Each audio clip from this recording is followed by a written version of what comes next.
कौटिल्य का सप्तांग सिद्धांत पढ़ा दिया था मैंने। ठीक है। जी हो गया था। कौटिल्य का शरीर मंडल त्याग से सिद्धांत पढ़ना है। कंप्लीट। ठीक है। तो इसमें राजा या स्वामी की तुलना कि शरीर के केंद्र एवं अभिन्न अंग माना गया था। अमात्या मंत्री को तुलना इन्होंने आंख से की थी। रिपीट कर दे रहा हूं। जनपद की तुलना इन्होंने पैर से की थी।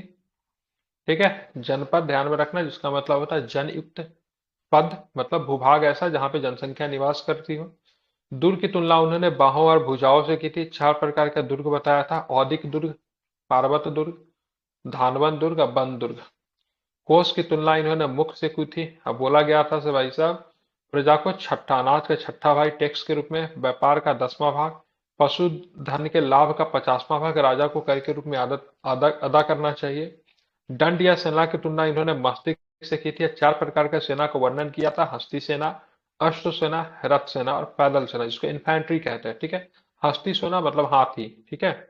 मित्र की तुलना उन्होंने कान से की थी। ठीक है। तो राज्य की उन्नति के लिए तथा विपत्ति के समय सहायता के लिए राज्य को मित्रों की आवश्यकता होती है। आज हम लोग पढ़ेंगे इनका मंडल सिद्धांत, जो कि काफी महत्वपूर्ण है। मंडल सिद्धांत, तो इसको मंडल सिद्धांत को समझने की कोशिश कीजिए। ठीक है। तो ध्यान में रखेंगे, कौटिल्य का मंडल सिद्धांत जो है, कौटिल्य ने अपने अर्थशास्त्र के छठे अधिकरण में, ठीक है, कितने अधिकरण, ठीक है, कितने अधिकरण है अर्थशास्त्र में, कितने अधिकरण है अर्थशास्त्र में, अधिकरण अधिकरण कितने हैं? 180। 180 है सर। अब प्रकरण, प्रकरण प्रकरण कितने हैं? भूल गए हैं सर। 12 12। 15 अधिकरण। ठीक है। ठीक है। और 180 प्रकरण, याद क्या रहता है? ठीक है। 15 अधिकरण है और 180 प्रकरण है। ठीक है। और श्लोक कितने हैं ये भी लिख दे रहा हूं। ठीक है। अप्रोक्स 6000 श्लोक है। ठीक है। ध्यान में रखना है। सर 4000 है ना सर? 4000 बुक में लिखा था। बुक में 4000 लिखा हुआ था। जी सर। कहीं यस कहीं सर। पे 6000 पढ़ा था। ठीक है, हो सकता है, एक बार इसको चेक कर लेना आप लोग। ठीक है, क्योंकि बुक में कभी कभी गलत भी लिखा रहता है। चलिए, तो इसमें 15 अधिकरण और 180 प्रकरण है। इसको तो आपको ध्यान में रखना है। श्लोक के साथ कंफ्यूजन है तो एक बार आप चेक कर लेना। ठीक है, मुझे 6000 याद आ रहा था, मैंने लिख दिया। ठीक है। कौटिल्य का अपने अर्थशास्त्र के छठे अधिकरण के में मंडल सिद्धांत का वर्णन किया है। ठीक है। तो सबसे पहले तो आपसे बेसिक क्वेश्चन यही पूछा जाएगा से, प्रीलिम्स में आपसे पूछेगा से, बताओ कौटिल्य ने अर्थशास्त्र के किस अधिकरण में मंडल सिद्धांत का वर्णन किया है? तो क्या बताएंगे? छठे छठे अधिकरण। कौन सा अधिकरण? अधिकरण। छठे अधिकरण। ठीक है। ये आपका हो गया आपका। ठीक है, प्रीलिम्स का क्वेश्चन। अब मेंस में पूछेगा कौटिल्य का मंडल सिद्धांत का वर्णन करें। ठीक है। तो कौटिल्य का मंडल, मंडल का मतलब क्या होता है? देशों का समूह। मंडल का यहाँ पे तात्पर्य क्या है? देशों का समूह। ये सिद्धांत भौगोलिक आधार पर यह दर्शाता है कि किस प्रकार के विजय की इच्छा रखने वाले राज्य के पड़ोसी देश उसके मित्र या शत्रु हो सकते हैं। मतलब यहाँ पे क्या, प्रत्येक राज्य का अपना कुछ महत्वाकांक्षी होता है, नहीं से बगल वाले राज्यों के साथ कैसे संबंध रखने। जैसे हमारा क्या है, हमारा संबंध पाकिस्तान से भी अच्छा हो जाए, हमारा संबंध चीन से भी अच्छा हो जाए। पाकिस्तान का कुछ और ही मंशा है, उसको कश्मीर लेना है, और चीन को भी भूमि पे कब्जा करना, तो उनकी मंशा खराब है, हमारी मंशा कुछ और है। तो मंडल सिद्धांत ये बताता है कि जो पड़ोसी राज्य जो है उनकी मंशा कैसी है और उनसे किस प्रकार की मित्रता रखनी है, उसके उससे किस प्रकार का संबंध रखना है, उसके बारे में चर्चा करता है। ठीक है। उसके मित्र या शत्रु हो सकते हो राज। इस सिद्धांत के अनुसार मंडल के केंद्र में कौन होता है? तो एक राजा होता है। ठीक है। मंडल के केंद्र में कौन है? मतलब राज्य के केंद्र में कौन है? राजा है। जो राज्यों को जीतने का इच्छुक है उसे, मतलब क्या बोला गया, जो अन्य राज्यों को जीतने के इच्छुक है उसे क्या बोला? बीजी गिसु कहा गया। क्या कहा गया? बीजी गिसु कहा गया। ठीक है। अब आते शक्तिशाली राज। पहला राज्य कौन सा होगा? शक्तिशाली राज, है ना। कोई राज्य शक्तिशाली हो सकता है। प्राचीन काल में भारत में अनेक छोटे छोटे राज्यों का अस्तित्व था। शक्तिशाली राजा द्वारा अपने साम्राज्य का विस्तार करते थे। शक्तिशाली राजा युद्ध के द्वारा अपने साम्राज्य का विस्तार करते थे। राज्य कई बार सुरक्षा की दृष्टि से अन्य राज्यों के साथ समझौता भी करते थे। कौटिल्य के अनुसार युद्ध एवं विजय द्वारा अपने साम्राज्य का विस्तार करने वाले राजा को अपने शत्रुओं की अपेक्षा मित्रों की संख्या क्या करनी चाहिए, ठीक है, बढ़ानी चाहिए, ताकि शत्रुओं पे मतलब क्या रखा जाए, नियंत्रण रखा जाए, ठीक है। ध्यान में रखना, मतलब वैसे राज्य जिनको किसी शक्तिशाली राज्य के साथ डर है, तो वैसे अपने जैसे छोटे छोटे राज्यों के साथ क्या करनी चाहिए, उनको मित्रता। दोस्ती बना के रखनी चाहिए, ठीक है, ताकि जब बड़े राज्य जब उन पे आक्रमण करे तो उनको इनसे सपोर्ट मिल सके, ठीक है। तो ये शक्तिशाली राज्य से बचने का तरीका है, जैसे सपोर्ट डेटा अगर बात को चाइना से नेपाल को डर है, भूटान को डर है, ठीक है, तो नेपाल भूटान ये सब क्या करेगा, अपना एक संधि कर लेगा, ठीक है, मतलब ये यहाँ पे कहना चाह रहा है, ठीक है। अब दूसरा राज्य कौन सा, निर्बल राज्य, ठीक है, कमजोर राज्य। तो देखेंगे यहाँ पे, ठीक है, निर्बल राज्य की बात करेंगे। निर्बल राज्यों के शक्तिशाली पड़ोसी राज्यों से क्या रहना चाहिए, सतर्क रहना चाहिए। उन्हें समान स्तर वाले राज्यों के साथ मिलकर शक्तिशाली राज्यों की विस्तार नीति से बचने हेतु एकजुट होना चाहिए, मंडल बनाना चाहिए, ठीक है, ध्यान रखना। बीजी गुस्सू को क्या बोलते हैं, बीजी गुस्सू मतलब वैसा राज्य जो कि मतलब अन्य राज्यों की जीतने की इच्छा रखता है, उसको बीजी गुस्सू कहा गया, ठीक है। तो बीजू गिस्सू के मार्ग में आने वाले पहला राज्य को क्या बोलते हैं, अरि। शत्रु तथा शत्रु से लगा हुआ राज्य शत्रु का शत्रु होता है, ठीक है, ध्यान रखना। अतः बीजी गुस्सू का मित्र होता है। तो कौटिल्य ने मध्यम एवं उदासीन राज्यों का भी वर्णन किया, जो सामर्थ्य होते हुए भी रणनीति में भाग नहीं लेते हैं। तो यहाँ पे कुछ राज्यों के बारे में उसने बताया है। एक मजबूत राज्य जिसको शक्तिशाली राज्य कहते हैं, उनके लिए क्या नीति होनी चाहिए, निर्बल राज्य जो कमजोर राज्य होते हैं उनके लिए क्या नीति होनी चाहिए, किस प्रकार से संधि करना चाहिए ताकि मतलब उनको सहायता मिले, जब कोई मजबूत जो शक्तिशाली राज्य जब उनके ऊपर हमला करे तो उनकी क्या परिस्थिति होना चाहिए, उसके बारे में चर्चा किया है। एक और कौन सा राज्य, मध्यम राज्य है या फिर उदासीन राज्य है। मध्यम राज्य और उदासीन राज्य इनको इसलिए कहते हैं क्योंकि इनके पास सामर्थ्य होते हुए भी किसी प्रकार के रणनीति में ये पार्टिसिपेट नहीं करते हैं, ठीक है।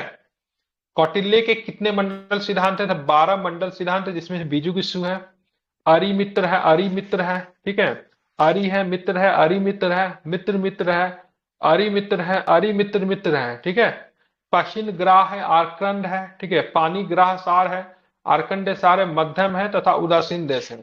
तो मध्यम तथा उदासीन देश तो किसी प्रकार के युद्ध में पार्टिसिपेट नहीं करते। ये सब क्या है, ये सब राज्य का प्रकार है, ठीक है, ध्यान में रखना है, ठीक है। अरि का मतलब क्या होता है, शत्रु होता है, ठीक है, ध्यान में रखना। चलिए, तो इन सारी चीजों को आपको ध्यान में, बेसिक चीज है मंडल सिद्धांत, इसको आप लोग पढ़ लीजिएगा एक बार।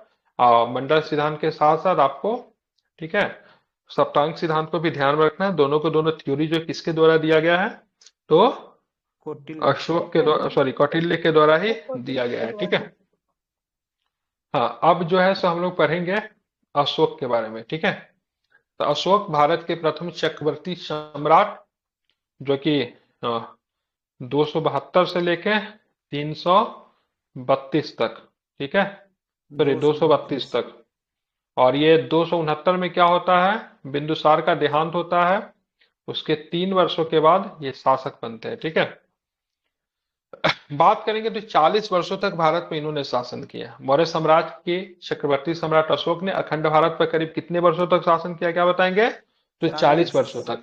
और उनका जो साम्राज्य जो था, उत्तर में हिंद कुश की श्रेणी से लेकर दक्षिण में मैसूर तथा पूर्व में बांग्लादेश से पश्चिम में अफगानिस्तान ईरान तक पहुंच गया था। मौर्य सम्राट का साम्राज्य आज का संपूर्ण भारत, पाकिस्तान, अफगानिस्तान, नेपाल, बांग्लादेश, भूटान, म्यांमार के अधिकांश भूभाग पे था, ठीक है। इनका साम्राज्य इतना विस्तार था। यह विशाल साम्राज्य उस समय के आज तक का सबसे बड़ा भारतीय साम्राज्य रहा। चक्रवर्ती सम्राट अशोक का स्थान विश्व के सभी महान एवं शक्तिशाली सम्राटों एवं राजाओं की पंक्तियों में हमेशा शीर्ष स्थान पर रहा। भारत में सर्वप्रथम अशोक को ही चक्रवर्ती सम्राट कहा गया है। इसका अर्थ क्या होता है, चक्रवर्ती सम्राट का सम्राटों का सम्राट होता है। अशोक का अपने विस्तृत साम्राज्य को बेहतर एवं कुशल प्रशासक तथा बौद्ध धर्म का प्रचारक के रूप में भी जानते हैं हम लोग, क्योंकि इन्होंने बौद्ध धर्म को बहुत ही व्यापक स्तर पर प्रचार किया था। मतलब विश्व के अन्य कोने में पहुंचाने में अशोक महान का बहुत योगदान रहा है, ठीक है जी। सम्राट अशोक ने संपूर्ण भारतीय उपमहाद्वीप को कई एशियाई देशों में भी बौद्ध धर्म का प्रचार प्रसार किया। सम्राट अशोक से संदर्भित कई स्तूप एवं स्तंभ शिलालेख प्राचीन भारत के ऐतिहासिक स्रोत बनकर वर्तमान भारत को गौरव प्रदान कर रहे हैं। कला एवं रूप भंगिमा का अद्भुत नमूना वाला अशोक का, ठीक है, चतुर्सिंह स्तंभ भारत का क्या है, राष्ट्रीय प्रतीक। प्रतीक है, जिसको अशोक कैपिटल हम लोग कहते हैं, ठीक है। ठीक है, देश का सिरमौर बना हुआ है। अशोक प्रेम सहिष्णुता, सत्य, अहिंसा और प्रजा हितैषी के रूप में आज भी अनुकरणीय बने हुए हैं। नोट, बिंदुसार की मृत्यु के पश्चात उत्तराधिकार के लिए संघर्ष प्रारंभ हो गया, जो लगभग 4 वर्षों तक चला। 272 से लेके 268 ईसा पूर्व तक चलता रहा। अंततः 268 ईसा पूर्व में, ठीक है, अशोक जो था सम्राट बन गया था। ठीक है, 268 भी रहता, कहीं पे 269 भी रहता। अब यहाँ पे देखेंगे कुछ प्रीलिम्स के फैक्ट है, इसको आप लोग याद करो। ठीक है, अब देखेंगे अशोक को, बिंदुसार के दरबार में कई लोग जो थे अशोक के खिलाफ थे, अशोक के कई लोग जो थे अशोक के शासक बनने के फेवर में थे। उन्हीं बिंदुसार का एक मंत्री हुआ करता था, राधागुप्त। ठीक है, तो राधागुप्त की बात करेंगे तो अशोक के राजा बनने में बिंदुसार के एक मंत्री राधागुप्त ने सहायता प्रदान की थी। इसको नोट कर लीजिए, कभी कभी पूछ देता है किसने मदद की थी, तो राधागुप्त में मदद की थी। ठीक है, हालांकि इस उत्तराधिकारी संघर्ष का कोई स्वतंत्र प्रमाण नहीं मिलता, जो कि मैंने पहले भी बोला था। ये 4 वर्ष तक हुआ क्या था, इसका कोई लिखित प्रमाण नहीं मिलता, लेकिन 4 वर्षों का बीच में गैप है, इसे लगता है कहीं ना कहीं सक्सेसर वार चल रहा था। ठीक है, वार ऑफ सक्सेसर चल रहा था। ठीक है, जिसको उत्तराधिकार की लड़ाई हम लोग कह सकते हैं। ऐसे मदद किसने की थी, अशोक की मदद किसने की थी, तो बिंदुसार का एक मंत्री जिनका नाम क्या था, राधागुप्त था। ठीक है, अगर जैन अनुस्मृति की माने तो जैन अनुस्मृति के अनुसार अशोक ने बिंदुसार की इच्छा के विरुद्ध सिंहासन पे अधिकार कर लिया, जबकि महाबोधि वंश तथा इतिहासकार तारानाथ के अनुसार सत्ता प्राप्ति के लिए हुए गृह युद्ध में उसने अपने भाइयों की हत्या करके ही साम्राज्य प्राप्त किया था। ठीक है, कौन सा, महाबोधि वंश ऐसा कहता है, और साथ में तारानाथ साहब भी कहते हैं। ठीक है, सिंहली अनुस्मृति की अगर माने, ठीक है, जिसमें दीप वंश, महावंश ये सब आता है, उसके अनुसार अशोक ने 99 भाइयों की हत्या करके राज्य सिंहासन प्राप्त किया था। ठीक है, और 99 भाइयों को हत्या कहाँ पे कर दी थी पता है, पटना में एक जगह है जिसका नाम है अगम कुआं। ठीक है, अच्छा। उसका मानता ऐसा, उसमें हत्या करके सबको डाल दिया गया था। ठीक है, अगम कुआं में। ठीक है, तो यहाँ पे ये जो भ्रांतियां है या फिर अनुस्मृति है, कौन से, सिंहली अनुस्मृति के अनुसार ये जानकारी प्राप्त होती है। ठीक है, ध्यान में रखना। ये तारानाथ की बात करेंगे, तिब्बती बौद्ध विद्वान है, ये भी लिखते से सत्ता प्राप्ति के लिए उत्तराधिकार की लड़ाई हुई थी। अब ये क्वेश्चन जो एग्जाम में कई बार पूछा है, सत्ता प्राप्ति के समय, सॉरी, राजगद्दी पर बैठने से पूर्व अशोक कहाँ का राज्यपाल था, तो कहाँ बताएंगे, अवंती का राज्यपाल था। ठीक है, कहीं कहीं पे उज्जैन भी दिया रहता है, क्योंकि उज्जैन की राजधानी अवंती है, तो इसको भी आप लोग ध्यान में रखना, उज्जैन अवंती दोनों अपने आप में सही है। ठीक है, अभिलेखों में उसे क्या बोला गया है, देवानाम पिए, मतलब देवानाम पिए, जो कि देवताओं को प्रिय। ठीक है, एवं राजा उपाधियों से संबोधित किया गया है। मास्की तथा गुर्जरा अभिलेख में, ये इंपॉर्टेंट है, मास्की तथा गुर्जरा के अभिलेखों में उसका नाम अशोक मिलता है। ठीक है, मास्की में है, गुर्जरा में है, एक और में भी अशोक नाम है, उद्गोलम करके कुछ अभिलेख है, उसमें भी इनका नाम अशोक देखने को मिलता है। ठीक है, पुराण में इनको क्या कहा गया, अशोक वर्धन कहा गया। क्या कहा गया इनको पुराणों में, पुराण में इनको क्या कहा गया, अशोक वर्धन कहा गया। ठीक है, ध्यान में रखना है। ठीक है, हाँ, तो पुराण में इनको अशोक वर्धन कहा गया है, और अभिलेखों में उनको देव नाम पिए कहते हैं, मतलब वैसा व्यक्ति जो कि देवताओं को क्या है, प्रिय है। अब मास्की गुजरा उद्गोलन करके का उद्गेलम नाम है आई थिंक, उस अभिलेख में इनको नाम, इनका नाम ओरिजिनल नाम मिलता है, अशोक मिलता है। ठीक है, एक स्तंभ लेख है जहां पर अशोक ने स्वयं को मगध का सम्राट बताया, ये भी एग्जाम में कई बार पूछता है। था भारवु स्तंभ लेख में, ठीक है, भाबरू स्तंभ लेख में इन्होंने मगध का क्या बताया है, सम्राट बताया। ठीक है, ध्यान में रखना, तो ये बेसिक चीजें आपको ध्यान में रहेंगी ना। पुराणों में अशोक को किस नाम से जानते हैं, अशोक वर्धन, अशोक वर्धन। ठीक है, ध्यान में रखना। अभिलेख में देवानाम पिए। ठीक है, मास्की गुर्जरा उद्गोलम में, ठीक है, इनका नाम अशोक मिलता है। ठीक है, इसको आपको ध्यान में रखना है। ठीक है, और खुद को मगध का सम्राट कहाँ पे बताया इन्होंने, तो क्या बताएंगे, भाबरू अभिलेख। हाँ बिल्कुल ठीक है, तो ध्यान में रखना है। ठीक है, तो भारवु स्तंभ लेख में। ठीक है, दिव्य बदनाम में अशोक की माता का नाम शुभदांगरी मिलता है, नाम इंपॉर्टेंट है, नोट करना। ठीक है, जो चंपा के एक ब्राह्मण की क्या थी, पुत्री थी। सिंहली अनुस्मृति, सिंहली शब्द यहाँ पे श्रीलंका को संदर्भित करता है, इसको ध्यान में रखना है। सिंहली अनुस्मृति के अनुसार उज्जैनी जाते समय अशोक विदिशा में रुका और वहां उसने जब वहां पे उज्जैन जा रहा था तो वहां पे वो विदिशा में रुक गया। अब वहां पे उसने वहां की जो श्रेष्ठी की जो पुत्री जो थी उससे विवाह किया, और जिससे उनको एक पुत्र होता है एक पुत्री होता है। तो पुत्र का नाम क्या था? महेंद्र था, और पुत्री का नाम संघमित्रा था। ठीक है। दिव्य बदान में उसकी एक पत्नी का नाम क्या मिला? तिक्षे, क्या नाम है? तिसे रक्षिता मिलता है। उसने उसके लेख कौशाम्बी अभिलेख, ठीक है, कौशाम्बी अभिलेख जिसको रानी का अभिलेख भी कहते हैं, बहुत इंपॉर्टेंट है, ध्यान में रखना। कौशाम्बी अभिलेख को रानी का अभिलेख कहते हैं। क्यों मिलता है? क्योंकि वहां पे एक रानी का उल्लेख है जिसका नाम है कारुबाकी। ठीक है। अशोक इस रानी से बहुत अधिक प्रभावित था। ठीक है। मतलब इसकी कई पत्नियां थी, जैसे तिक्षे रसिता थी, कारुबाकी थी, एक और भी पत्नी, तीन थी आई थिंक। ठीक है। तो उनमें से इतना जो सबसे पत्नी अधिक जो, थी। ठीक है, जो वहां पे जो सबसे ज्यादा जो प्रभावित जो था किससे था? कारुबाकी से प्रभावित था। ठीक है। जो किसकी माँ थी? तीवर की माँ थी। ठीक है। तो यहाँ पे राजकुमार तीवर और कारुबाकी की चर्चा कहाँ पे मिलती है? तो कौशाम्बी अभिलेख से मिलती है, जिसको रानी का अभिलेख भी कहा जाता है। इसको आपको ध्यान में रखना है। ठीक है। तो तीवर की माँ थी कारुबाक। अब अशोक प्रशासन चला रहा था तो उसके शासन के 8वें वर्ष में, ठीक है, मतलब वो शासक कब बना था? तो 269 में बना था। ठीक है। इसमें से 8 वर्ष घटाओ, कितना होगा? 268 ईसा पूर्व होगा। वन। ठीक है। तो 260 ईसा पूर्व में क्या करता है? उसने आक्रमण कर दिया, कलिंग पे आक्रमण कर दिया। ठीक है। और कलिंग पे आक्रमण के बारे में जो जानकारी जो मिलता है 13वें शिलालेख में मिलता है। किसमें मिलता है? 13वें शिलालेख में जानकारी मिलता है अशोक ने कलिंग पे आक्रमण किया। इस युद्ध में लगभग 1.5 लाख लोग को बंदी बनाकर निर्वासित कर दिया गया और 1 लाख लोगों की हत्या कर दी गई। ठीक है।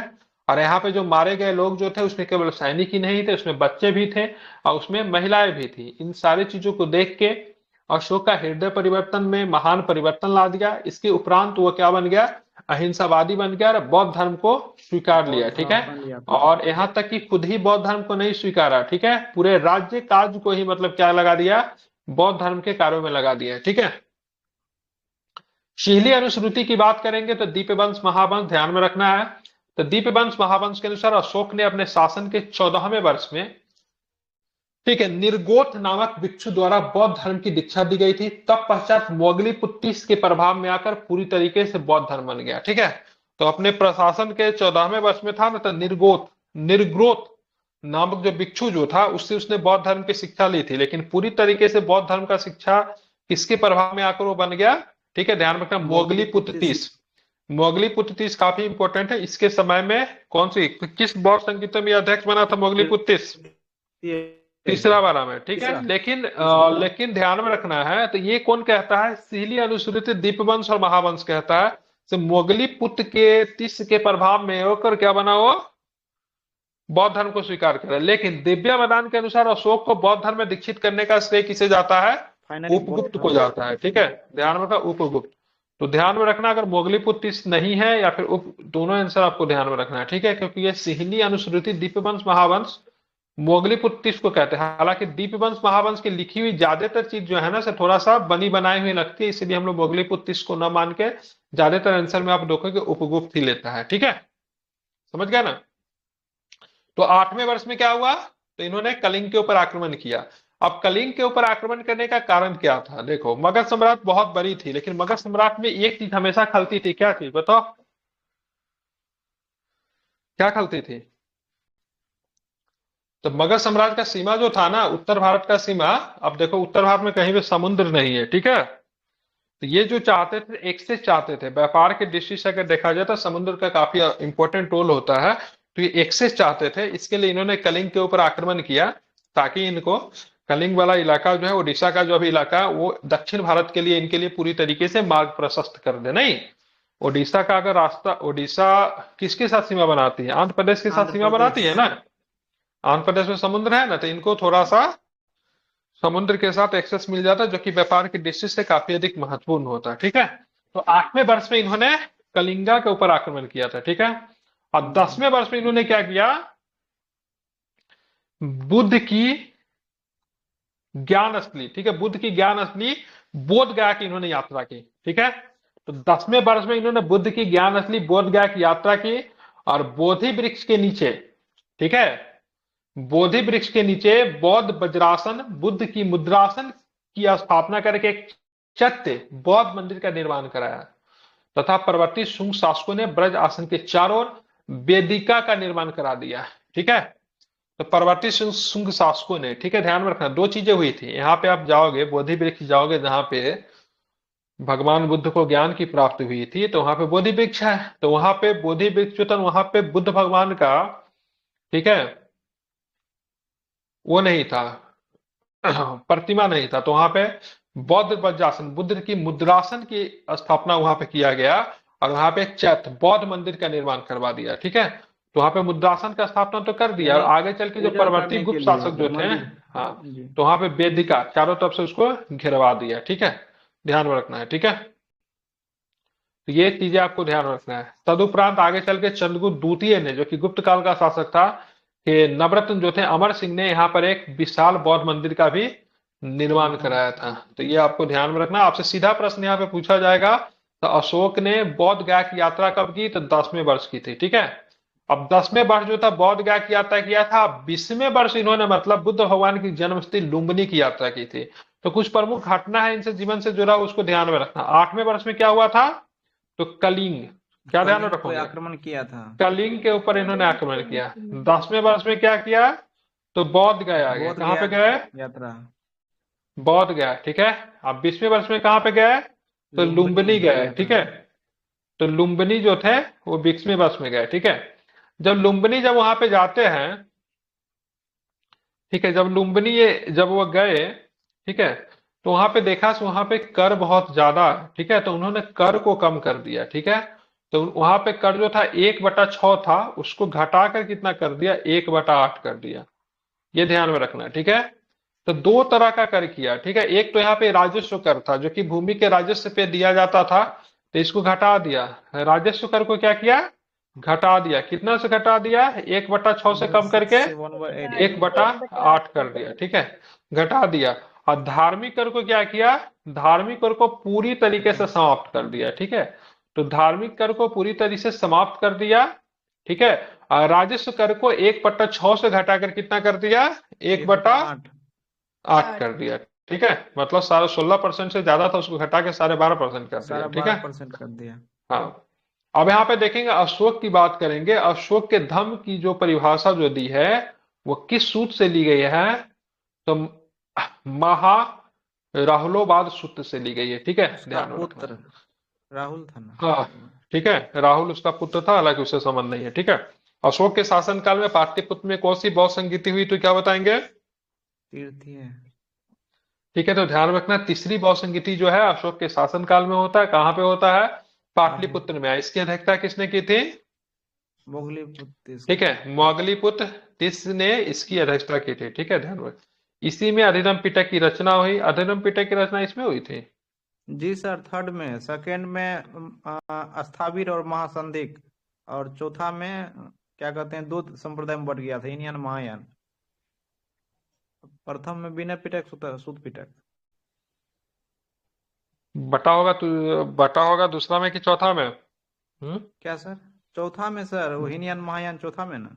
हीनयान महायान चौथा में बटा होगा। ठीक है, तीसरा में आपका अधिरम पिटक, पहला वाला में सूत पिटक, विनय पिटक, और दूसरा वाला में आंशिक विभाजन, अस्थिर और स्थाविर महासंधिक। स्थाविर और महासंधिक। ठीक है, ध्यान रखना। अब यहाँ पे तो क्या तीसरी बौद्ध संगीति होती है, पटना में होती है, और ये इसकी अध्यक्षता जो करते हैं मोगलीपुत्र तिस करते हैं। ठीक है, ध्यान रखना। अब बात करेंगे बौद्ध भिक्षु की बात करेंगे, तो विभिन्न देशों में भेजे गए, जिनमें से इन्होंने अपने पुत्र और पुत्री को ही भेजा था। कहाँ पे भेजा था? श्रीलंका में भेजा गया था। ठीक है, तो श्रीलंका जब जाते हैं तो वहां पे अपने साथ क्या ले जाते हैं? बोधि वृक्ष लेकर जाते हैं। ये बोधि वृक्ष श्रीलंका, मैंने इसलिए बता दिया कि भारत में जो बोधि वृक्ष नष्ट हो जाएगा, तो वही बोधि वृक्ष जो ये लेकर गए थे उसी को लेकर आएंगे। कहाँ पे? कहाँ पे आएंगे? फिर भारत में श्रीलंका से लेकर आएंगे, उसके यहाँ पे लगाएंगे। ठीक है, यानी ध्यान में 5वीं रखना। पीढ़ी का था। हाँ, अभी जो है 5वीं पीढ़ी का है। ठीक है, अब कलहन की किताब है जिसका नाम है राष्ट्ररंगिणी। इसका इतिहास जो है ना, कश्मीर के इतिहास से इसका लिया गया है। ठीक है, तो ये किताब जो है राष्ट्ररंगिणी, जिसको राजाओं की तरंगिणी, ठीक है, राजाओं की कहानी है इस किताब में। लगभग 800 वर्षों का इतिहास इस किताब में मिलता है। नहीं, 800 वर्षों का नहीं, 400 वर्षों का है। 800 ईसा पूर्व से लेके 1200 ईसा पूर्व तक का कहानी है इसमें, ठीक है। ईसा तक की कहानी है, ये 400 वर्षों का इतिहास इस किताब में है। और वहां से पता चलता है से कश्मीर की स्थापना जो थी, से कश्मीर में जो शहर जो श्रीनगर, उसकी स्थापना करने का श्रेय जो जाता है अशोक के जाता है, ठीक है। क्योंकि बेतिस्ता नदी, इसको वर्तमान स्वरूप में झेलम के नाम से जानते हो, ठीक है ना। तो यहाँ पे श्रीनगर की स्थापना करने का श्रेय किसे जाता है? अशोक। कश्मीर को, ठीक है। और राष्ट्र रंगनी में 400 वर्षों का इतिहास है, 800 से लेके 1200 ईस्वी तक का, ठीक है। ध्यान रखिए, इसके लेखक कौन है? कलहन, कलहन। ठीक है। हाँ। और अभिलेखों द्वारा प्रजा का संदेश देने की प्रेरणा अशोक को संभवतः ईरानी शासक जो था डेरियस से मिला था, ठीक है। इसको आपको ध्यान में रखना है, ठीक है। तो डेरियस जो था, डेरियस प्रथम जो था ईरान का शासक था, ठीक है। कौन सा वंश का था भाई? शायद हकमानी वंश का था, ठीक है। मुझे ध्यान में नहीं आ रहा है, एक बार चेक कर लेना, हकमानी होगा, ठीक है। इस वंश का शासक था, तो उसने सबसे पहले ना अभिलेख वगैरह ये जारी किए थे अपने। तो इसकी प्रेरणा जो थी, अशोक को जो ये प्रेरणा जो मिली थी, कहाँ से मिली थी? तो डेरियस प्रथम से मिली थी, ठीक है। डेरियस प्रथम। ध्यान में रखना। हाँ, तो ऐसा अशोक पहला शासक नहीं था, इसने अभिलेख जारी किए, ठीक है। डेरियस प्रथम ने अभिलेख जारी किए थे पहले भी, ठीक है। अब अशोक के शासनकाल में काशी, बंग, कुंडरू, कलिंग एवं मालवा जो था किसके लिए प्रसिद्ध था? तो सूती वस्त्र के लिए प्रसिद्ध था, ठीक है। यहां से प्रश्न पूछा जाता, मौर्य काल में कारसापन जो होता था चांदी का सिक्का होता था, ठीक है। ध्यान में रखना। कारसापन चांदी एवं तांबे का, स्वर्ण जो था सोने का शीर्षक था, ठीक है। और माशक और भाषक और कांकनी तांबे के सिक्के जो थे प्रचलित थे। तो माशक, भाषक और कांकनी जो थे तांबे के सिक्के जो थे प्रचलित थे, ठीक है। कारसापन किसके सिक्के थे? तो ये आपके चांदी के सिक्के होते थे, ठीक है। इंपॉर्टेंट है। अब पाटलिपुत्र में एक जगह जो पड़ता है जिसका नाम है दीदारगंज, ठीक है। वहां पे जाएंगे तो यक्षिनी की प्रतिमा आपको जो मिलती है, यक्षिनी का प्रतिमा का संबंध जो है किस काल से है? तो मौर्य काल से है, ठीक है। तो जैन यक्षिनी की प्रतिमा जैन ग्रंथ है, पाटलिपुत्र में कहां से मिला? जैन मूर्ति है ना सर? नहीं, यक्षिनी का प्रतिमा जैन मूर्ति नहीं है, ठीक है। ध्यान में तो रखना, यक्षिनी की प्रतिमा नहीं है, एक संत का भी प्रतिमा मिल रहा है, उससे प्राप्त होता है, ठीक है। यक्षिनी फीमेल है, ठीक है। एक संत हाँ। का जो प्रतिमा मिला है जिनके ऊपर वस्त्र नहीं है, उससे पता चलता है ये जैन रहे होंगे, ठीक है। ये यक्षिनी अलग है, वो जो प्रतिमा मिला है जैन का वो अलग है, ठीक है। वो भी मिला है। वो कहाँ से मिला है? तो जैन की जो प्रतिमा मिली है ना, वो मिली है, और दीदारगंज से नहीं मिला है, एक और कोई जगह है, भूलना हो, बहुत अच्छा जगह है वो, पटना में ही है। मैं जगह का नाम भूल रहा हूँ। लोहानीपुर से मिला है। कहाँ से मिला है? लोहानीपुर से मिला है, ठीक है। ये पटना के साइड ही साइड पड़ता है, चेक करना कहाँ पे, लोहानीपुर, वहां से मिला है जैन प्रतिमा है, ठीक है। तो पटना में कुम्हरार से लकड़ी के बने मौर्यकालीन राजप्रसाद के भी आपको साक्ष्य मिले हैं, ठीक है। ध्यान में रखना, कहाँ पे? चंद्रगुप्त मौर्य के राजप्रसाद कहाँ पे था? कुम्हरार में था, ठीक कुम्हरार है। में। ध्यान में रखना है, ठीक है। यक्षिनी के प्रतिमा कहाँ से मिला है? दीदारगंज से मिला। ये दोनों का संबंध किस दीदारगंज। साम्राज्य से है? तो मौर्य साम्राज्य से, ठीक है। ये मॉरिस। लोहानीपुर चेक कर, यहाँ से जैन प्रतिमा मिला है, कहाँ पे है ये, ठीक है। में ही है, पटना में ही है हाँ हाँ, पटना में सर। यहाँ से अभी जैन देखो प्रतिमा मिला। कहाँ है? कहाँ पे? पटना में ही है, अभी देखे गूगल पे। लोहानीपुर से जैन प्रतिमा है, दीदारगंज की यक्षिनी की प्रतिमा है, ठीक है। अच्छा। सबको सब में मत मिक्स किया करो, ठीक है। अब अशोक के द्वारा धर्म प्रचार के साधन, तो अशोक ने धर्म प्रचार को कैसे किया? तो सबसे पहले उसने धर्म यात्रा को प्रारंभ किया, ठीक है। बोला से देखो, आप लोग जो जाते जगह जगह पे यात्रा करते हैं, ठीक है। जैसे नहीं होता, कुछ लोग कहीं पे घूमने चले गए, लद्दाख चले गए, मनीला शिमला कहीं पे चले गए, तो इंटरटेनमेंट के लिए जाते हो, ठीक है। तो उस यात्रा को छोड़कर किस लिए यात्रा करो? तो धर्म यात्रा करो, ठीक है। धर्म के लिए यात्रा करो, ठीक है। तो उसके जगह पे उन्होंने धर्म यात्रा से रिप्लेस करवा दिया। राजकीय पदाधिकारियों की नियुक्ति की गई थी, ठीक है। धर्म महापात्रों की नियुक्ति की गई थी जो कि संदेश दिया करते थे। दिव्य रूपों का प्रदर्शन किया गया। धर्म श्रवण एवं धर्मोपदेश की व्यवस्था की गई। लोक चरित्र के कार्य किए गए, ठीक है, ताकि लोगों में, ठीक है, आचरण का विकास हो।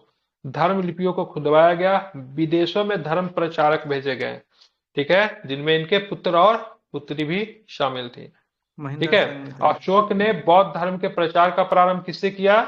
तो धर्म यात्रियों से किया है, ठीक है।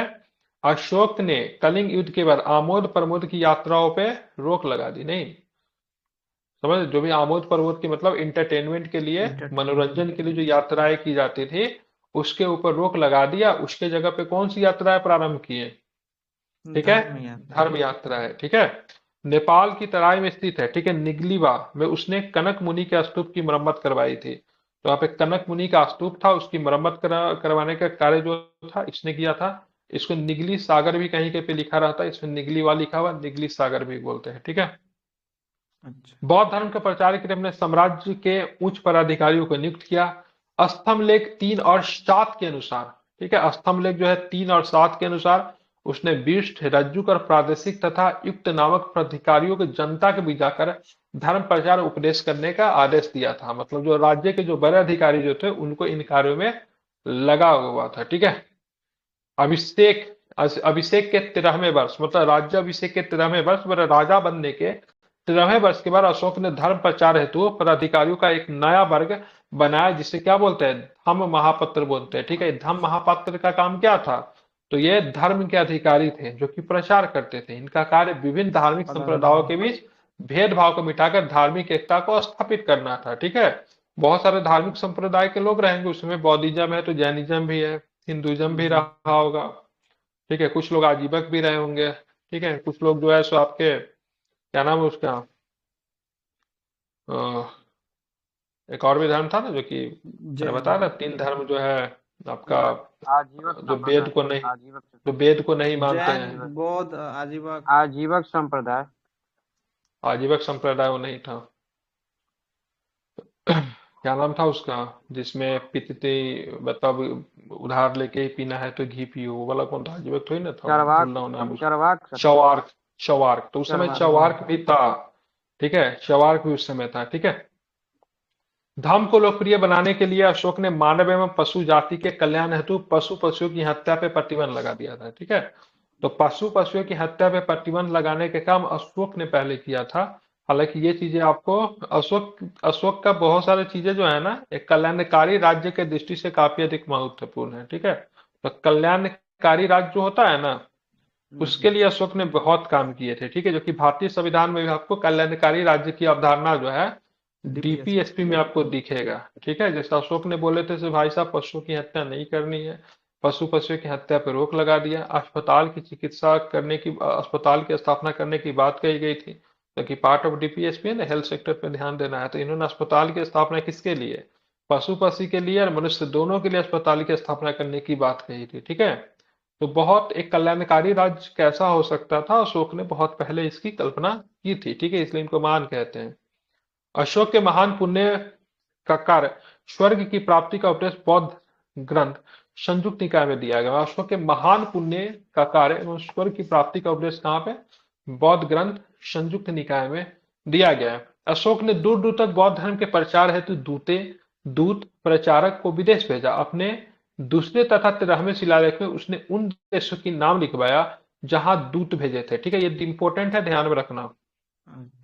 ये 13वां शिलालेख का दूसरा शिलालेख ये ऐसे है जहां पे पड़ोसी राज्यों के बारे में चर्चा किया गया, तो बहुत इंपॉर्टेंट है। दूसरा, ये कई बार एग्जाम में पूछता, दूसरा और 13वां शिलालेख, यहाँ पे ना उन राज्यों का चर्चा किया गया है जिनका संबंध मौर्य काल से था। ये दूसरा और तीसरा काफी इंपॉर्टेंट, दूसरा और 13वां याद रखना, भूलना मत, यहीं से कई बार प्रश्न पूछते हैं। बौद्ध धर्म को राष्ट्रीय धर्म बनाने में अशोक सम्राट का बहुत बड़ा योगदान है। एशियाई के कई देशों में अशोक के द्वारा बौद्ध धर्म का प्रचार प्रसार किया गया। उसने अपने पुत्र महेंद्र और पुत्री संगमित्रा को कहां भेजा था, श्रीलंका भेजा था, ठीक है। अब यहाँ पे देखेंगे कुछ धर्म प्रचारक उनको कहां कहां भेजा गया था, ठीक है। अब यहाँ पे सबसे पहले जो है मझिंतक, इसको कश्मीर भेजा गया। मझिम को मतलब हिमालय, शोन एवं उत्तरा को स्वर्ण भूमि जो कि इंडोनेशिया का हिस्सा था, रक्षित को उत्तरी कनारा, धर्म रक्षित को पश्चिमी भारत भेजा गया, महारक्षित को यमन राष्ट्र भेजा गया, महाधर्म रक्षित को महाराष्ट्र भेजा गया, महादेव को मैसूर भेजा गया, और पुत्र एवं पुत्री को देश से ही बाहर भेज दिए थे, श्रीलंका भेज दिए थे, ठीक है।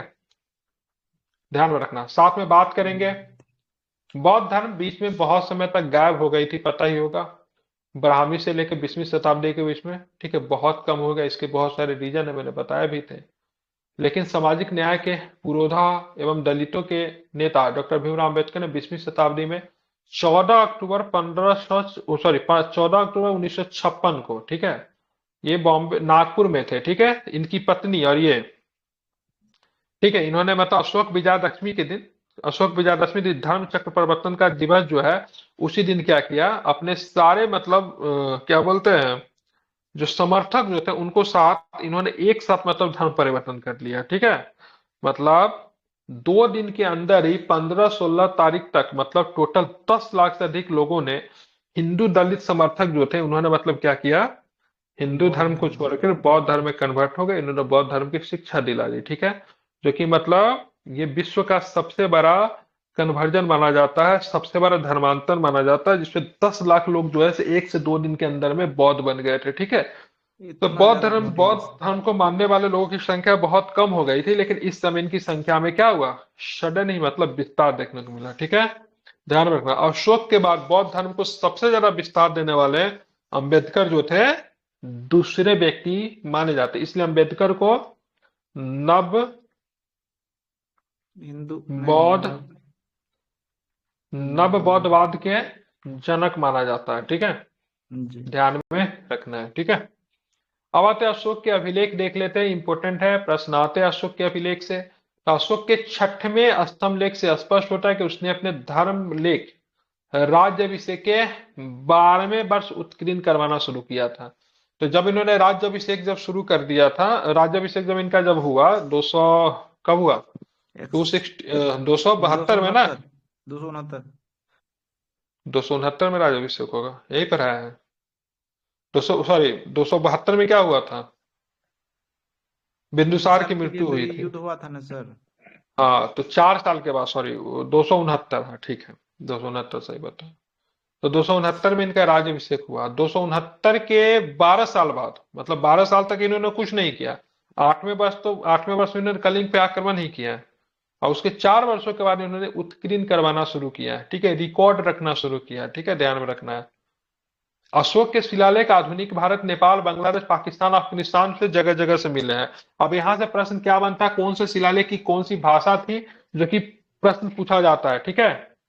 यहाँ पे देखेंगे ये शिलालेख ऐतिहासिक एवं पुरातात्विक साक्ष्य के पुख्ता प्रमाण है, ठीक है। अशोक के शिलालेख की भाषा कौन कौन सा है, कौन कौन सा लिपि का प्रयोग हुआ है, तो ब्राह्मी है, खरोष्टी है, ग्रीक है, अरमाइक है, ध्यान में रखना, ये मार्क कर लो, ठीक है। लिखा रहेगा, 2 तरह के प्रश्न आएगा, अशोक के शिलालेख किस किस लिपि में मिले हैं, तो ब्राह्मी में भी है, खरोष्टी में भी है, ग्रीक में भी है, अरमाइक में भी है। अब एक अलग प्रश्न है, अशोक का शिलालेख सबसे ज्यादा किस लिपि में मिले हैं, तो ब्राह्मी में मिले हैं, ठीक है। भारत में सबसे ज्यादा किस में मिला है, ब्राह्मी और खरोष्टी में मिले हैं, ठीक है। ग्रीक और अरमाइक में बाहर में मिला है, ठीक है। आप देखिए ग्रीक और अरमाइक लिपि का अभिलेख अफगानिस्तान से मिला है, कहां से मिला है, मार्क कर लो इसको, कहां से मिला है, यस अफगानिस्तान बिल्कुल ठीक है। खरोष्टी लिपि का उत्तरी पश्चिमी पाकिस्तान से मिला है, ठीक है। शेष भारत में क्या मिला है, ब्राह्मी का मिला है, ठीक है, ध्यान में रखना है। तो यहाँ पे अफगानिस्तान कभी भी भारत का हिस्सा नहीं था, लेकिन Pakistan is the part of India, तो भारत पाकिस्तान में मिला के आपको पहले अगर सीधे भारत अगर बोलते तो आपको ब्राह्मी लिपि और खरोष्टी दोनों का मिला है, लेकिन अब मूल रूप से भारत में ब्राह्मी का है और पाकिस्तान में खरोष्टी। ग्रीक और अरमाइक कहाँ से मिला है, अफगानिस्तान से मिला है, ठीक है। अशोक ने राष्ट्रीय भाषा के रूप में प्राकृत को, ठीक है, एवं लिपि के रूप में ब्राह्मी को अपनाया था। तो अशोक के समय में जो राज्य भाषा जो थी क्या थी, प्राकृत थी, और लिपि कौन सा था, ब्राह्मी थे, ठीक है। उत्कीर्ण अभिलेखों के अध्ययन को क्या बोलते हैं, अभिलेख शास्त्र कहते हैं, जिसको अंग्रेजी में एपिग्राफी कहते हैं, ठीक है। और हिंदी में क्या बोला जाता है, अभिलेख शास्त्र, ठीक है। अशोक के रामपुरवा अभिलेख बिहार राज्य के पश्चिमी चंपारण जिले से मिले, इंपोर्टेंट है, ठीक है। रामपुरवा अभिलेख कहां से मिला है, पश्चिमी चंपारण से, बिल्कुल ठीक है। जबकि प्रयाग स्तंभ लेख पहले कौशाम्बी में स्थित था, लेकिन बाद में मुगल सम्राट अकबर के द्वारा इलाहाबाद किले में रखवा दिया गया था। एक्चुअली में जहांगीर के द्वारा लाया गया था, इसलिए आप देखोगे प्रयाग स्तंभ लेख में जहांगीर का भी नाम उल्लेख है, ठीक है। तो पहले कहां पे था, कौशाम्बी में था, ठीक है। इसको कहां पे ला दिया गया, ठीक है, इलाहाबाद के, आप प्रयागराज जाओगे तो वहां पे इलाहाबाद का किला जो है अभी चर्चा में भी है, अकबर के द्वारा बनाया गया लाल किला इलाहाबाद में, तो वहां पे आपको मिलेगा, ठीक है, अकबर ने इलाहाबाद का भी लाल किला और आगरा का भी लाल किले का निर्माण करवाया था। ठीक है, और ये आपको यहाँ पे संगम जो है, संगम के पास में ही है। सम्राट अशोक की राजकीय घोषणाएं जिन स्तंभों पे उत्कीर्ण है उन्हें लघु स्तंभ लेख कहते हैं। इंपॉर्टेंट है, सम्राट अशोक की जो राजकीय घोषणा जो है किस पे है, जिन स्तंभों पे उत्कीर्ण है उसे लघु स्तंभ लेख कहा जाता है। अशोक के स्तंभ शिलालेख लघु एवं दीर्घ स्तंभ लेख ब्राह्मी लिपि में उत्कीर्ण है। ठीक है, तो अशोक के स्तंभ शिलालेख लघु एवं दीर्घ स्तंभ लेख ब्राह्मी लिपि में उत्कीर्ण है, ये भी आपको ध्यान में रखना है, इंपॉर्टेंट है। ठीक है, अब आते अभी तक अशोक के 40 अभिलेख प्राप्त हो चुके हैं। ठीक है, सबसे पहले कब मिला था, तो 1837 में मिला था। ठीक है, जी। किसने पढ़ा इसको, तो जेम्स प्रिंसेप नामक विद्वान ने अशोक के अभिलेखों को पढ़ने में सफलता मिली थी। लेकिन अशोक के अभिलेख को सबसे पहले ढूंढा किसने था, तो टी पैंटलर ने ढूंढा था। कब ढूंढा था, तो 1750 में, तो 1750 में टी पैंटलर ने इसको ढूंढा, अशोक स्तंभ का पता लगाया। ठीक है, दिल्ली में अशोक स्तंभ का पता लगाया था, लेकिन ये 1750 में ढूंढने के बाद भी इसको पढ़ने में कितने वर्ष लग गए, 87 साल लग गए। ठीक है, इसको पढ़ने का काम किसने किया, जेम्स प्रिंसेप। James Prinsep. ठीक है, और कौन सी लिपि को पढ़ा, ठीक है, तो ब्राह्मी लिपि को पढ़ा। किसको पढ़ा इसने, जेम्स प्रिंसेप ने किस लिपि को पढ़ा, तो ब्राह्मी लिपि को पढ़ा। इसको आपको ध्यान में रखना, इंपॉर्टेंट है। ठीक है, ये भी पूछ देते हैं कौन सा लिपि को पढ़ा। ठीक है, और अशोक के अभिलेखों का 3 कैटेगरी में बांट है। शिलालेख, शिलालेख का मतलब क्या होता है, पत्थर पे जो लिख लिखे गए। ठीक है, एक होता है स्तंभ लेख होते हैं। ठीक है, स्तंभ पे जो लेख लिखे गए। एक होता है गुहा लेख, गुहा लेख का मतलब क्या है, गुफा वगैरह, गुफा वगैरह के अंदर में लेख लिखा हुआ है। ठीक है, तो शिलालेख पहाड़ पत्थर पे लिखा हुआ, स्तंभ लेख स्तंभ बना के स्तंभ पे लिख दिए। ठीक है, और गुहा लेख जो है क्या, गुफा वगैरह में लिखा हुआ है। इनमें से जो सबसे बड़ा जो है वो कौन सा है, तो 13वां अभिलेख जो है जो सबसे बड़ा और सबसे लंबा है। ठीक है, और कहाँ पे है, तो ओडिशा के धौली में है। 13वां अभिलेख कहाँ पे है, उड़ीसा के, धौली में। हाँ बिल्कुल। और सबसे छोटा कौन है, रुमनी दई या फिर लुम्बिनी का अभिलेख जो है सबसे छोटा है। ठीक है, तो सबसे छोटा है रुमनी दई, लुम्बिनी का अभिलेख है। सबसे बड़ा जो है 13वां अभिलेख है। ठीक है, रुमनी दई अभिलेख से मौर्यकालीन नीति की भी जानकारी आपको देखने को मिलती है। अब आते हैं अशोक के अभिलेख के ऊपर चर्चा करते हैं। स्तंभ लेख, ठीक है, अगर मैं बोलूं अभिलेख क्या होता है, तो अभिलेख ध्यान में रखना, अभिलेख का 3 कैटेगरी है। ठीक है, शिलालेख भी है, स्तंभ लेख भी है, गुहा लेख भी है। ठीक है, समझ रहे हैं ना, ये सब अभिलेख है, समझ रहे हैं ना। शिलालेख किस पे लिखा जाएगा, पत्थर पे। स्तंभ लेख स्तंभ बना के, ठीक है, और गुहा लेख गुफा के अंदर जो गुहा जो होता है वहां पे लिखा गया। ठीक है, अब आते हैं अशोक के स्तंभ लेख में उनसे वर्णित विषय। तो सबसे पहले स्तंभ लेख पे क्या करते थे, अपना राज्य शासन से संबंधित जो जानकारी देते थे। स्तंभ लेख क्या हो गया, अभी का देखिए कहीं पे सड़क वगैरह जो बनता है तो नहीं देखते, दे देता है, उसमें सारी जानकारी लिखी रहती, कितना पैसा लिखा, कहां से कहां तक है, लंबाई कितनी, चौड़ाई कितनी, शिलान्यास टाइप का, उसी तरह का होता था स्तंभ लेख। ठीक है, तो पहला स्तंभ लेख में अशोक जो था पशु बलि की निंदा करता है और समारोह पे प्रतिबंध लगाने की बात करता है। ठीक है, तो देखेंगे वहां पे अशोक के राज्य में बहुत सारे जानवरों को प्रतिदिन मारा जाता था, भोजन के लिए भी और भी विभिन्न कार्यों के लिए। लेकिन बाद में धीरे धीरे पूरी तरीके से कम कर दिया। बाद में जाके अंतिम तक मात्र 3-4 पशु की हत्या की जाती थी, उसमें से एक मोर भी होता था बेचारा। लेकिन धीरे धीरे उस सारे ही चीजों को बंद कर दिया गया। दूसरा में क्या कहा गया है, दूसरा में मैंने क्या बोला था, पड़ोसी राज्यों के बारे में जानकारी मिल रही है। चारों पड़ोसी राज्यों के नाम ध्यान में रखना। दूसरा और किसने बताया था पड़ोसी राज्यों के बारे में जानकारी मिलती है, अभी बताना, दूसरा और दूसरा और 13वां में, किसमें, दूसरा और 13वां में। दूसरा वाला में चोल, पांडे, सत्यपुत्र या फिर सत्यपुत्र और केरल पुत्र के बारे में जानकारी आपको देखने को मिलता है। ये पड़ोसी राज्य थे। इसमें दूसरा में यह भी कहा जाता है कि समाज कल्याण हेतु मनुष्य एवं पशु के लिए चिकित्सा की व्यवस्था की जाएगी। ठीक है, तीसरा में क्या है, तो तीसरा में राजकीय अधिकारी युक्त प्रादेशिक को आदेश दिया गया कि वो हर 5वें वर्ष राज्य के दौरा पे जाएंगे, ब्राह्मणों, मित्रों और श्रमणों के साथ उदारतापूर्ण व्यवहार करेंगे। ठीक है, ध्यान में रखना, ये पहला दूसरा इंपॉर्टेंट है। चौथा शिलालेख में कहते हैं भाई साहब भेरी घोष को छोड़ेंगे, मतलब युद्ध की जगह धम्म घोष की शांति की घोषणा करेंगे। पशु हत्या को बहुत हद तक रोके जाने का दावा किया गया। ठीक है, 5वां शिलालेख अपने आप में इंपॉर्टेंट है क्योंकि यहाँ पे धम्म महापत्र नामक पदाधिकारियों की नियुक्ति की गई। ठीक है, कैवें वर्ष में, तो शासन के 13वें वर्ष में। कौन से वर्ष में, तो ये 5वां शिलालेख भी अपने आप में इंपॉर्टेंट है। छठा शिलालेख भूल सकते हो, आत्मनियंत्रण की शिक्षा दी गई है। सातवां शिलालेख इंपॉर्टेंट है, क्योंकि सभी संप्रदाय के बीच में सहिष्णुता, सहिष्णुता का मतलब क्या होता है, टॉलरेंस।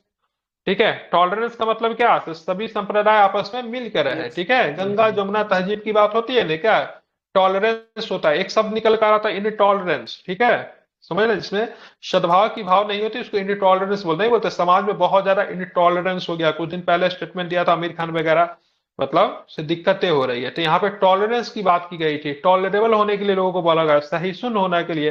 हालांकि भले बौद्ध धर्म को बढ़ावा देते थे, लेकिन इन्होंने कभी भी अन्य धर्म की अवहेलना नहीं की, इसलिए अब देखेंगे इनको क्या देवान प्रिय कहा गया, मतलब देवताओं को प्रिय। तो हिंदू धर्म से ऐसा नहीं कि बहुत दूर चले गए थे।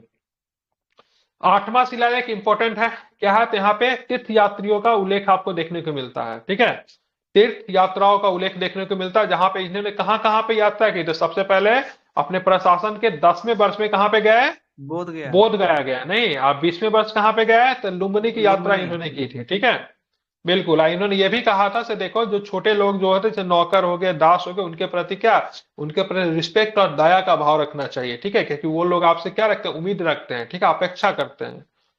10वां शिलालेख क्या कहता है, तो यहाँ पे गौरव की निंदा की गई है, ठीक है, मतलब जो होता है ना, ख्याति और गौरव की निंदा की गई है, और उनको धर्म कृति पे श्रेष्ठता पे बल दिया गया, यश की निंदा की गई है, ठीक है। 11वां शिलालेख क्या कहता है, तो यहाँ पे धर्म के वरदान को सर्वोत्कृष्ट एवं धर्म की व्याख्या की गई, इतना इंपॉर्टेंट नहीं है। 12वां शिलालेख की बात करेंगे तो महिला महापात्रों की नियुक्ति की गई है, ठीक है, वैसे महापात्रों की नियुक्ति कौन सी शिलालेख में है, ठीक है, 5th में की गई थी ना, शासन के कौन से वर्ष, 13वें वर्ष में, ठीक है, 13वें लेकिन वर्ष। महिला महापात्रों की नियुक्ति की गई थी, जो कि धर्म के प्रति बताए महिलाओं के बीच में जाकर, वो कौन से, तो ब्रह्मा में। तो ओवरऑल सीधे महापात्र, धर्म महापात्र अगर बोलेगा तो 5वां, और उसमें महिला का लगा देगा तो ब्रह्मा। 12वां। 13वां शिलालेख काफी इंपॉर्टेंट है, ठीक है, जिसमें अशोक का हृदय परिवर्तन हो गया, और साथ में इसमें ध्यान में रखेंगे पड़ोसी राज्यों का भी वर्णन है, तो पड़ोसी राज्यों का वर्णन किसमें, तो 13वां में, और साथ 13वां में में। दूसरा में कौन कौन सा पड़ोसी राज्य है, तो चोल, क्या है, चोल, पांडे, पांडे। ठीक है, केरल पुत्र और सत्यपुत्र, ठीक है, पांडे नहीं, चेर होगा, सॉरी, नहीं पांडे ही है, चोल है, पांडे है, सत्यपुत्र है और केरल पुत्र है, ठीक है। तो दूसरा और 13वां में वर्णन देखने को मिलता है। 14वां में क्या है, तो प्रजा को स्वतंत्र धार्मिक जीवन जीने के लिए प्रेरित करना, ठीक है, इसमें अपने प्रजा के प्रति प्रीतिवत प्रेम भाव को अपनाने पे बल दिया गया, ठीक है, मतलब प्रजा के प्रति प्रीतिवत प्रेम भाव अपनाने पे बल दिया गया, ठीक है, चाहे वो अधिकारी हो या फिर खुद राजा ही हो, ठीक है। तो ध्यान में रखना, कुछ महत्वपूर्ण शिलालेख है, इसको आपको ध्यान में रखना है, पढ़ना है। कल की क्लास में हम लोग यहाँ से कंटिन्यू करेंगे, जहाँ पे हम आपको पढ़ाएंगे अशोक के गुहा एवं स्तंभ लेख। ये शिलालेख से बहुत प्रश्न पूछे जाते हैं, कई बार प्रश्न पूछे जाते हैं, तो कौन से शिलालेख में कौन सी बातें हैं, मैंने बोला पहला याद कर लो, दूसरा याद कर लो, 5वां याद कर लो, ठीक है, 7वां याद कर लीजिए, तेरा ब्रह्मा याद है, और 13वां, ठीक है, मतलब आधा शिलालेख कम से कम आपको याद करना पड़ेगा, कौन कौन सी चीजें हैं, अशोक के शिलालेख में कौन सी भाषा वाली शिलालेख कहाँ से मिली है, ठीक है, ये सारी चीजें याद रखनी पड़ेगी। जैसे मैं पूछूंगा अरमाइक और यूनानी भाषा वाला कहाँ से मिला है, तो क्या बताओगे, अरमाइक अफगानिस्तान। अफगानिस्तान, अफगानिस्तान से। अगर खरोष्टी अगर पूछ दिया था, खरोष्टी कहाँ से मिला है, क्या बताओगे, खरोष्टी पाकिस्तान। शहबाज और संपूर्ण भारत से लगभग, ब्राह्मी, ब्राह्मी। ठीक है। अशोक की राष्ट्रीय भाषा कौन थी, अशोक की राज्य की राष्ट्रीय भाषा, प्राकृतिक। ठीक है, प्राकृतिक नहीं, प्राकृत, ठीक है, जिसको अर्धमगधी भी कहते हैं, ठीक है, ध्यान में रखना, अगर सर, हमको अर्धमगधी ये भी रहे समझ तो में नहीं कंफ्यूज आता, नहीं सर करना। बौद्ध धर्म से ज्यादा प्रेरित था तो फिर प्राकृतिक भाषा कैसे? नहीं, ये कोई जरूरी नहीं, अर्धमगधी भाषा सर्वसाधारण की भाषा थी ना, भाषा पे किसी धर्म का कोई वो थोड़ी ना होता, ठीक है, प्राकृत भाषा, ठीक है, कोई दिक्कत नहीं है, ठीक है, तो भाषा पे किसी रिलीजन से उतना इम्पेक्ट नहीं करता, हालांकि अभी भी नहीं, ज्यादा इनका प्रेरित हो गया ना सर। लिपि तो, हाँ ठीक है, लेकिन सोसाइटी प्रेरित रहेगा तब ना, अगर भारत में, ठीक है, ईसाई लोग हो जो सकता है, है उस ठीक है, समय सर प्राकृत हाँ, भाषा ईसाई में आप भाषा देखोगे वहां पे ईसाई लोग का जो भाषा जो था मूल रूप से उनका रोमन कैथोलिक रोमन लैंग्वेज का बहुत ज्यादा वो होता है, लेकिन जरूरी तो नहीं से सब जगह ईसाई रोमन लैंग्वेज को लेकर एकदम वही हो, ठीक है, हो सकता है उस समय सोसाइटी में अर्धमगधी भाषा जो थी सर्वसाधारण की भाषा जी। काफी इंपॉर्टेंट हो गई, इसलिए भाषा को अपनाया गया, ठीक है, इसको आपको ध्यान में रखना है। बाकी खरोष्टी तो पाकिस्तान से मिला था। 4 भाषा में इनका अभिलेख मिलता है, सॉरी लिपि में, ब्राह्मी, खरोष्टी, ग्रीक और अरमाइक, अरमाइक। ठीक है, ध्यान रखना, मतलब शासन के कैमे वर्ष इन्होंने ये सारी चीजें करवानी शुरू की, उत्कीर्ण करवाना शुरू किया था। ठीक है, ध्यान रखना है। हाँ, 13वें वर्ष में, ठीक है, मतलब 12 वर्ष के बाद 13वें वर्ष में इन्होंने शुरू किया था, वो आप कह सकते हो। ठीक है, तो आगे जो है आप लोग यहाँ से करके लाना, हम लोग कल इसको कंटिन्यू करेंगे। ठीक है।